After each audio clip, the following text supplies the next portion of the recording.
테라 루나 폭락 사태 중심에 있는 권도형 씨의 한국 송환 문제가 반전에 반전을 거듭하고 있습니다. 몬테네그로 대법원이 한국 송환 결정에 대해 무효 판단을 내리고 원심으로 돌려보냈는데요. 이 밖에 주요 사건 속의 법적인 쟁점들 짚어보겠습니다. 김성은 변호사와 함께합니다. 어서 오세요. 안녕하세요. 네. 자, 권도형 씨, 한국 송환에 대해서 지금 무효 판단이 내려졌습니다. 어떤 이유에서일까요? 네, 여러 번 결정들이 번복됐습니다. 네. 기본적으로 범죄인 인도와 관련돼서는 두 가지가 있습니다. 어떤 나라에서 이 사람을 다른 나라로 범죄인을 인도를 할 것인가, 네. 말 것인가를 결정하는 게 첫 번째가 있고요. 두 번째는 이제 인도를 요구하는 나라가 여러 곳이 있는 경우에는 그 중에서 어떤 나라로 인도할 것인가에 관한 것이 중요한 것이 두 번째입니다. 네. 이번 대법원의 판단은 몬테네그로 대법원의 판단은 기본적으로 법원에서는 이 범죄인에 대한 인도 여부만을 결정할 수 있는 것이지 어느 나라로 인도할지 그 우선순위에 대해서는 결정 권한이 없다라는 판단이었고요. 이거와 별개로 그동안에는 검찰청에서, 그 몬테네그로 검찰청에서 법무부 차원에서 인도국을 결정했던 부분들에 대해 가지고 각각 법원들의 판단이 있었습니다. 네. 즉 어느 나라가 먼저 범죄인 인도 청구를 했는지에 따라 가지고 결정을 했는데요. 네. 앞서 첫 번째 법원에서는 미국 쪽에서 공식적인 공문을 먼저 보냈다. 그래서 미국에 인도했다고 결정을 했지만 네. 두 번째는 한국 쪽이 3일 먼저 인도 청구한 것이 발견됐다. 그래서 한국 쪽으로 송환이 결정됐다면요.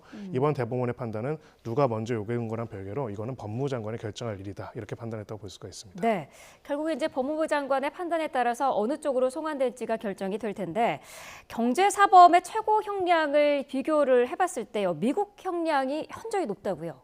네, 그렇습니다. 기본적으로 법 체계의 차이 때문에 그런데요. 네. 우리나라 같은 경우에는 기본적으로 가중주의를 채택하고 있습니다. 즉 지금 이제 우리나라에만도 피해자가 20만 명이 넘는다 이런 보도가 있는데요. 네. 기본적으로 여러 사람들한테 여러 형태의 범죄를 저지른 경우에는 이것을 합산하는 방법에 있어가지고 우리는 가중주의를 택하고 있습니다. 네. 그래서 이것이 경합하는 경우에는 기본적으로 제일 높은 형의 2분의 1까지 가중을 하게 되어 있습니다. 그러다 보니까 이제 최고 형량을 아무리 하더라도 징역 40년 정도다라는 분석이 나오는 거라면요. 네. 미국 같은 경우는 병과주의입니다. 즉 우리나라 같은 경우에는 2종의 형, 즉 벌금과 징역형 같은 경우에는 가중을 하지만 동종의 형 같은 경우는 가중을 한다면은 미국 같은 경우에는 징역형 같은 경우에도 피해자가 여러 명인데 각각의 피해자들별로 형량이 정해진다고 했을 때 네. 이걸 산술적으로 다 합산을 합니다. 그러다 보니까 우리가 가끔 보도를 보면은 뭐 징역 100년형, 뭐 징역 몇백 년형 이런 게 나오는 것들이 네. 가능한 것이죠.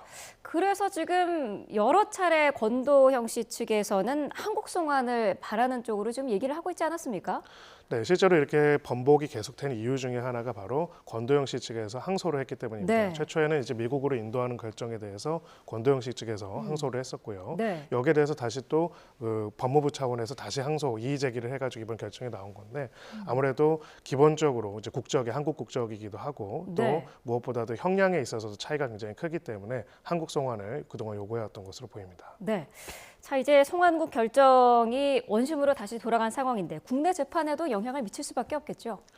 네, 그렇습니다. 일단은 그 걸석인 상태로도 재판이 진행될 수는 있기는 하지만은 네. 기본적으로는 신병 확보가 안 된 상태이기 때문에 추가적인 수사라든지 뭐 이런 부분들이 굉장히 어려울 수밖에 없고요. 네. 그리고 앞으로 이제 미국에서 송환이 된다, 아직 확정으로 미국 송환이 결정된 건 아니지만은 지금까지 이제 몬테네그로 당국의 어떤 입장에 따르면은 미국으로 송환 결정할 가능성이 굉장히 높기 때문에 그렇다면은 미국에서 관련된 재판들을 계속 진행할 가능성이 높습니다. 네. 지금 민사 소송도 진행이 되고 있는데 여기에도 영향을 미칠까요? 원칙적으로 법률적으로 영향을 미치지는 않습니다. 네. 왜냐하면 이제 해당되는 피고가 어느 나라에 있다고 하더라도 거기에 따라 가지고 민사소송이 진행이 안 되지는 않습니다. 다만 실무적으로는 지장이 있을 수가 있는 게 네. 관련돼서 여러 가지 송달을 해야 하는데 송달이 국내에 없는 경우에는 굉장히 어려울 수밖에 없고요. 이 송달 절차와 시간이 굉장히 오래 걸릴 수밖에 없습니다. 네. 그렇기 때문에 이런 면에서는 민사소송이 가능하지만 여전히 민사소송이 이럴 경우에는 굉장히 지연될 수는 있습니다. 네, 알겠습니다. 자, 권도형 씨, 미국과 우리나라 중에서 어느 쪽으로 송환이 결정될지 지켜봐야 할 것 같습니다. 두 번째 사건으로 넘어가 보도록 하겠습니다. 부당 노동행위 혐의를 받고 있죠. 허영인 SPC 회장 구속이 됐습니다. 먼저 이 사건 내용 그리고 주요 혐의들 짚어주시죠. 네, 이 사건은 이제 허영인 회장 전에 SPC 그룹 차원에서 이런 문제가 있다라는 내용에 대한 수사로부터 시작됐습니다. 네. 즉 기본적으로 여러 노조들이 있는데 그 중에서도 특히 민주노총 산하의 노조에 가입되는 제빵기사들한테 노조 타이틀을 종용하고요. 좀 사측에 친화적인 한국노총 소속 노조 조합원을 확보하라는 그런 방향성을 제시하고 그렇게 하도록 압력을 넣었다라는 것이 혐의의 핵심적인 내용입니다. 네. 즉 이런 것들이 노조법 위반, 즉 무당 노동 지원 행위가 될 수가 있는 것이고요. 이것과 관련돼서는 관련된 임원이 일단은 한번 구속이 됐었고 네. 또 관련된 대표이사도 구속된 상태입니다. 이 분과 관련돼 가지고 결국은 이게 단순하게 임원 차원에서 대표이사 차원에서만의 지시였는가 아니면 최종적으로는 허 회장이 지시였는가가 쟁점이 됐는데요. 네. 이 수사 과정에 있어 가지고 결국은 허 회장이 혐의점이 있다는 것을 전제로 구속영장이 청구되고 발부된 상황입니다. 네. 자, 그간 검찰 소환에 성실히 임하지 않은 부분도 있었습니다. 4차례 불응을 했고 결국에는 병원에서 체포가 됐는데 이 불응한 그간의 그 4차례 불응한 그 부분이 좀 영향을 미쳤을 가능성도 있을까요? 네, 상당히 있을 수 있습니다. 기본적으로는 그 구속의 필요성과 상당성을 기준으로 해서 영장을 네. 발부를 합니다. 근데 이 중에서 범죄를 저질렀다는 것이 상당히 의심되고 그런 부분이 소명되는 것과 함께 제일 중요한 부분 중에 하나가 네. 도주 및 증거인멸의 우려가 있는지에 관한 부분이거든요. 결국 소환을 불응하고 협조적이지 않을 경우에는 증거인멸의 우려가 더 높다라고 판단할 수가 있기 때문에 이런 부분도 영장 청구와 발부에 굉장히 중요한 영향을 미칠 것으로 보입니다. 네. 앞서서 말씀하신 것처럼 허 회장이 앞서서 대표이사, 황재복 대표이사 등이 먼저 구속이 됐는데 검찰은 어쨌든 이번 사건의 정점에는 회장이 있다라고 보고 있는 거죠. 네, 그렇습니다. 한마디로 임원이 단독적으로 결정한 것도 아니고 그리고 대표이사가 단독적으로 결정한 것도 아니고 결국은 의사결정의 최종적인 정점이라고 할 수 있는 허 회장의 직접적인 지시가 있다라는 것을 전제로 수사가 진행이 됐고요. 네. 보도 내용에 따르면 일부 내용에 따랐을 때 황 전 대표가 관련돼서 이제 허 회장의 지시가 있었다라는 내용을 진술했다라는 그런 보도도 있는 상황입니다. 그렇기 네. 때문에 결국 이 사건 전반에 있어가지고 가장 핵심적인 주범으로서 수사가 진행되고 영장이 청구되고 영장이 발부됐다 이렇게 볼 수가 있습니다. 네. 허 회장은 또 이것과 관련해 가지고 수사 정보를 거래했다는 의혹도 받고 있는데 여기에 대한 수사도 좀 탄력을 받겠죠? 네, 그렇습니다. 사실 수사 정보를 거래했다라는 건 굉장히 사법 질서를 문란하게 만들 수 있는 문제라고 네. 볼 수가 있는데요. 이 과정에서 구체적으로 검찰 수사관한테 향응과 또 뇌물 등을 제공을 하고 관련 정보들을 빼냈다는 정황들이 확인이 됐습니다. 그래서 이것과 관련된 업무를 담당했던 임원이 구속이 되기도 했었는데요. 네. 결론적으로는 그러면 이렇게까지 무리를 해서 수사 정보를 빼내고 또 자금을 쓰는 부분에 있어가지고 최종 의사결정을 허 회장이 했다면은 이 부분은 앞에 말한 첫 번째 혐의와는 별개로 또 강력한 처벌을 받을 가능성이 굉장히 높습니다. 네. 자, SPC 관련된 내용 짚어봤고요. 재계 관련 이슈 하나 더 살펴보도록 하겠습니다. LG그룹의 구광모 회장 등 일가가 상속세를 깎아달라면서 국가를 상대로 낸 소송에서 패소를 했습니다. 1심에서 이제 패소를 했는데 법원의 판단 이유는 뭐였을까요? 네, 상속세가 약 9,900억 정도 된다고 이야기를 했는데요. 네. 결국 상속세의 대상이 되는 거는 주식을 상속하는 거기 때문에 그 주식이 가치가 얼마인지가 굉장히 중요합니다. 이 부분과 관련돼서 비상장 주식 같은 경우에는 상장 주식과 다르게 바로바로 금액이 나오지는 않습니다. 네. 상장 주식은 우리가 이름만 쳐봐도 바로 나오지만은 그렇죠. 비상장이기 때문에 알 수가 없죠. 상속세 및 증여세법에서는 이 비상장 주식의 평가 방법에 관한 내용들을 정하고 있습니다. 그래서 기본적으로는 거래 사례를 바탕으로 해가지고 기본적으로 가격을 추정하고요. 그게 없는 경우에는 보충적 평가 방식에 따라서 평가하는 방법들이 있습니다.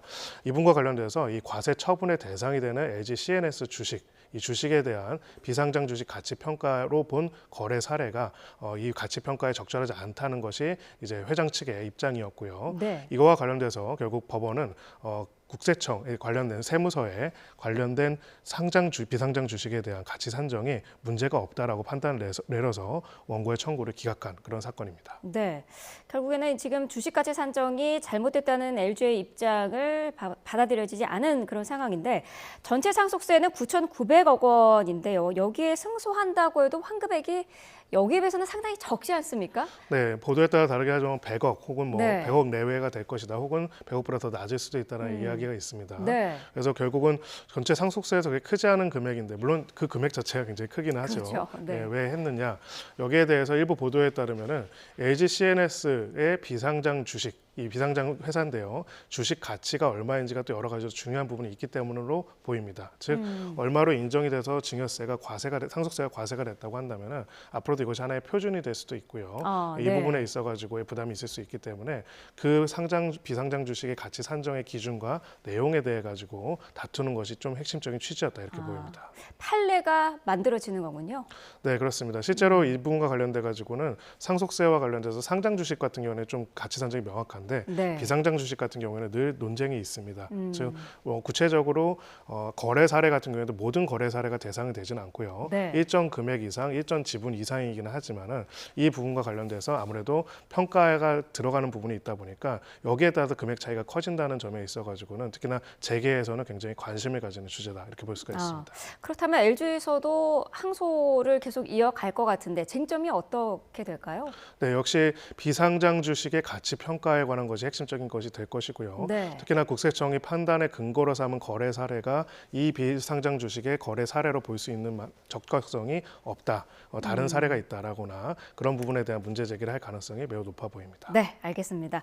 자, 마지막 주제에 넘어가 보도록 하겠습니다. 지금 뭐 사회적으로 마약 문제가 굉장히 심각해지고 있는데 120억 원 상당의 마약을 냉장고에 보관했던 중국 동포 중간 유통책 20명이 붙잡혔습니다. 어떤 내용인가요?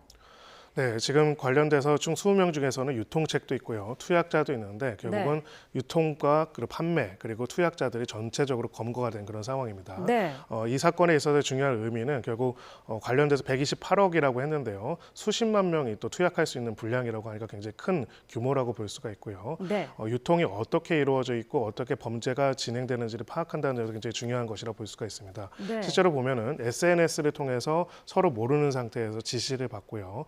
전달을 하고 소위 던지기라고 해가지고 일정한 장소에 마약을 은닉해놓고 연락하는 이런 방식으로 계속했다고 하는데 네. 결론적으로는 이런 방식을 하더라도 우리 수사망에서 잡아낼 수 있다는 것들을 보여줬다고 볼 수가 있고요. 네. 다른 한편으로는 여전히 그럼에도 불구하고 이런 방식으로 계속 수사망을 피하기 위한 유통들이 계속 이루어지고 있다는 것을 보여주는 것이라고 볼 수도 있습니다. 네, 지금 저희가 화면으로도 보고 있습니다만 냉장고에서 굉장히 많은 양이 발견이 됐고 앞서서는 그 화물차인가요? 밑을 좀 이렇게 좀 찾고 있는 뭔가를 찾고 있는 그런 모습도 또 보였는데 마약을 유통하기 위해서 치밀한 수법들을 썼다고요?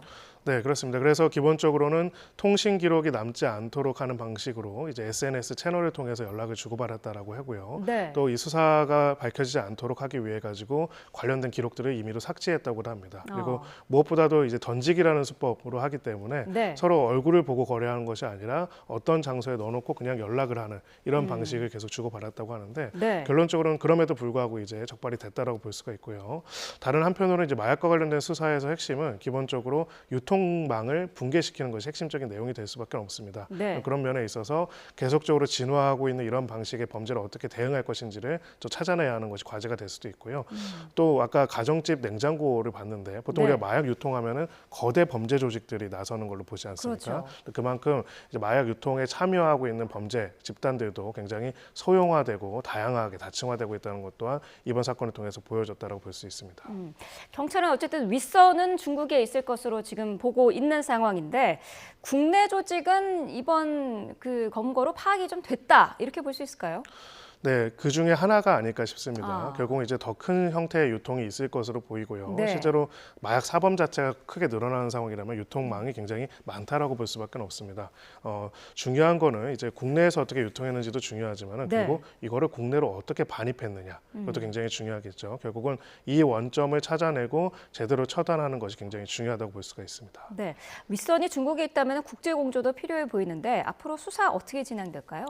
네, 결국은 지금 이제 적발된 사람들을 바탕으로 해서 어떻게 국내로 이것이 들어왔는지 그 유통망에 대한 수사가 진행이 될 것으로 보이고요. 네. 출입국 기록이라든지 어떤 여러 가지 기록들을 바탕으로 중국과 공조를 할 것으로 보입니다. 중국 입장에서도 이제 마약 사범과 관련해서 굉장히 강력하게 단속하고 최대 사형까지도 선고하는 것으로 알고 있기 때문에 네. 이 부분에 있어서는 적어도 국제 공조가 원활할 것으로 보입니다. 알겠습니다. 자, 사건 사고 소식 자세히 알아봤습니다. 김성훈 변호사와 함께했습니다. 오늘 말씀 감사합니다.